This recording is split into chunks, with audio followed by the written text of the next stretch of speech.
All right, guys, for your next project, which will probably be your final project, you're going to be using charcoal, especially white charcoal, on black paper. And you each have a piece of black paper that is 12 by 18 inches. What I need you to do is use a part of that to do this practice assignment. So you're going to make it 12 by 14 by cutting off about 4 inches of the length of the paper.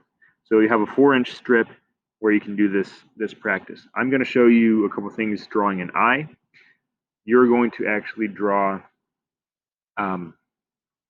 this, which I'll have posted. Okay, this is part of one of the images you can choose to draw for this project. So this is the practice section you're going to draw. It can be pretty small enough to fit on that 4-inch strip of paper. And the main thing to focus on here is shading with white on black paper. So an eye is a good example because a lot of times when students draw an eye on black paper, first thing they do when they go to shade it with white, they start shading this, the pupil, with white without even thinking about it. If they do that, they soon realize that that's going to look wrong, and sometimes they don't realize why. But what we need to do is shade the light instead of shading the dark. That's what you normally do. In this case, you're shading the light.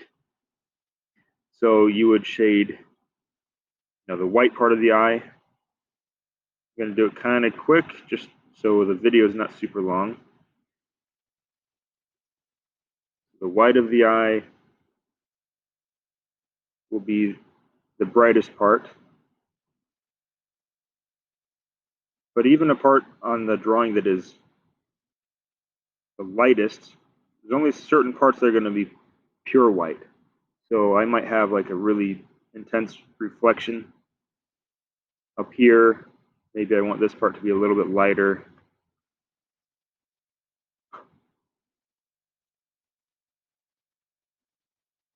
Maybe in the pupil I'd have like just a little reflection, but then that's going to stay black. And in the iris of the eye, I do that texture.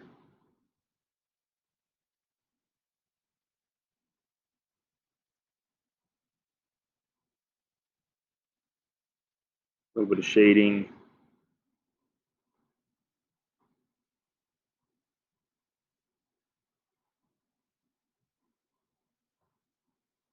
So you're shading, again, the light parts and the shadow parts, the darker value parts are already there for you.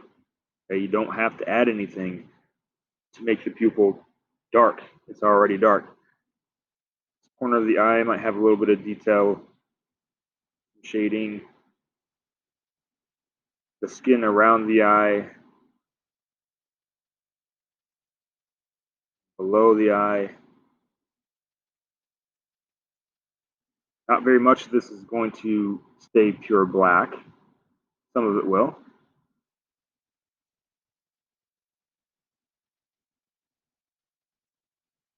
Now, if you have things like eyelashes or little details that are small or thin and are dark, you're going to have to shade around those. So this is not an eyelash. That's like space between two eyelashes.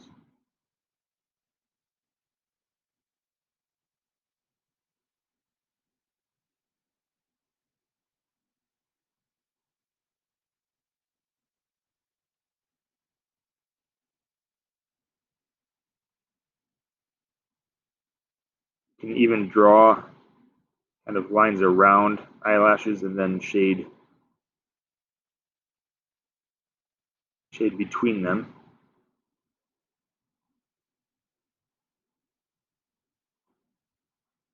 And down below you'd have a little bit more of the light shading and so on. Another thing you can try is, let's say on top where you're going to have more eyelashes. And remember, you're not drawing an eye for this assignment, you're drawing the posted image that I've got there for you. This is just an example.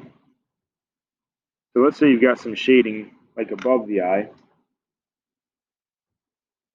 Then what you can do is try erasing, if you haven't shaded too hard, you can sometimes erase a little bit to get back to that black paper. So I could make eyelashes with an eraser as well. Also, don't forget that you do have a black charcoal pencil, so feel free to use black to kind of establish some of those thin, dark shapes, lines on your drawing as well. Feel free to blend the white charcoal with black charcoal as well, if that helps get the value that you want. But the main thing to focus on is you're not shading where it's dark. You are shading where it's anything other than black. So even the darkest gray areas that are not black, you'll still have a little bit of shading. Feel free to use your blending stick to get some values established. You can use that to add shading and value. Just pick some up from somewhere else and blend it in there. One more thing to think about is when you are sketching on the black paper, feel free to use graphite pencil. That works just fine. But also, like I started this video with, some kind of an outline or indication of the shapes with the white. Just outline something with this, or like what I did on this video was I had an outline kind of with dots for the shapes that I wanted, and then you go in and fill those in. So again, make sure that you are drawing this, and this is just a small section of the larger project photo that you're going to use, but for this practice, just this part, and anything like this black background, that's going to stay black. You're not going to touch that. But here, you're going to add some texture, some shapes. Even on this, a lot of this will have a little bit of shading. Places where you have the most shading would be the brightest highlights. That's where you're going to press full pressure with that white pencil.